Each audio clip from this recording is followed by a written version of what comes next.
네, 문재인 대통령께 간곡하게 부탁드립니다. 지금은 선거에 개입할 때가 아니라 방역에 집중하라는 것이 국민의 뜻입니다.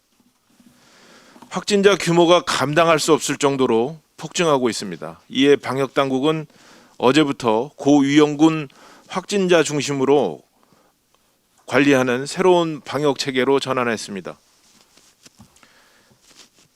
그런데 정부는 집중관리 기준을 번복하고 재택관리지원상담센터는 아예 통화 연결조차 되지 않고 있습니다.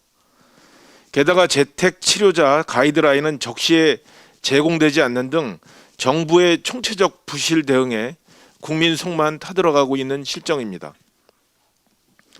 거의 국민들에게 각자 도생 방역을 하라는 것과 같습니다.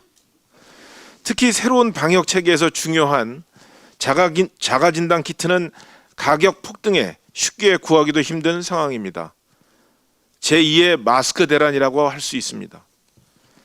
민주당 정권은 코로나 초기 백신 수급 실패부터 비과학적인 정치 방역, 위드 코로나, 오미크론 대비까지 위기 관리에 총체적으로 실패하고 있습니다. 골목 경제를 파탄낸 것도 모자라 국민의 건강과 안전까지 위협하고 있는 실정입니다. 그토록 문재인 대통령께서 자화자찬했던 K방역은 사실상 완전히 실패한 것입니다. 3월 새학기 개학을 앞둔 학교도 그야말로 비상 상황입니다. 오미크론 확산세에 학부모님들과 학생들의 불안감은 더욱 커지고 있습니다. 그런데 학교 방역과 코로나로 인한 교육격차 해소에 매진해야 할 유은혜 교육부 장관이 방역 책임은 교육 현장에 전가하고 오는 6월 지방선거에 출마한다는 소문이 무성합니다. 민생은 관심 없고 선거만 관심 있는 민주당 정권의 모습을 그대로 보여주고 있는 것입니다. 문재인 대통령도 장관들도 오로지 선거 생각만 하고 있는 것입니다. 문재인 대통령은 지금 선거 개입할 때가 아닙니다. 민생 비상 상황을 자각하고 방역에 집중해야 할 때입니다. 이것이 국민의 뜻임을 명심하시기 바랍니다. 추경 관련해서 한 말씀 드리겠습니다. 우리 당은 소상공인, 자영업자의 경제적 회복을 확실하게 지원하겠다는 막중한 책임감을 가지고 이번 추경에 임하고 있습니다. 그런데 정부가 이번 추경의 핵심을 제대로 파악하지 못하고 있습니다.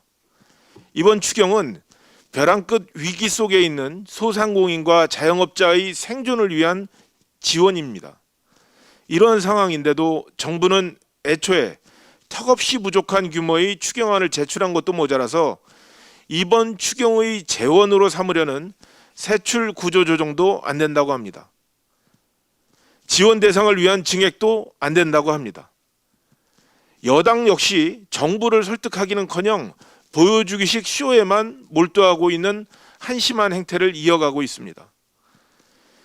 문재인 정권은 임기 내내 선심용 지원을 살포하며 무분별하게 재정을 축내왔습니다. 국가부채는 5년간 무려 415조 원이 넘게 증가한 상황입니다.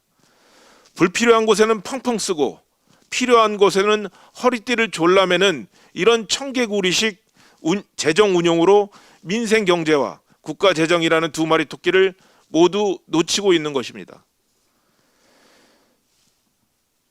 정부는 소상공인, 자영업자, 민생과 경제를 살릴 의지가 진정 있는지 묻는 국민의 요구에 반드시 제대로 된 답을 가져와야 할 것입니다. 우리 당은 이번 추경 처리에 끝까지 최선을 다하겠다는 말씀을 다시 한번 드립니다.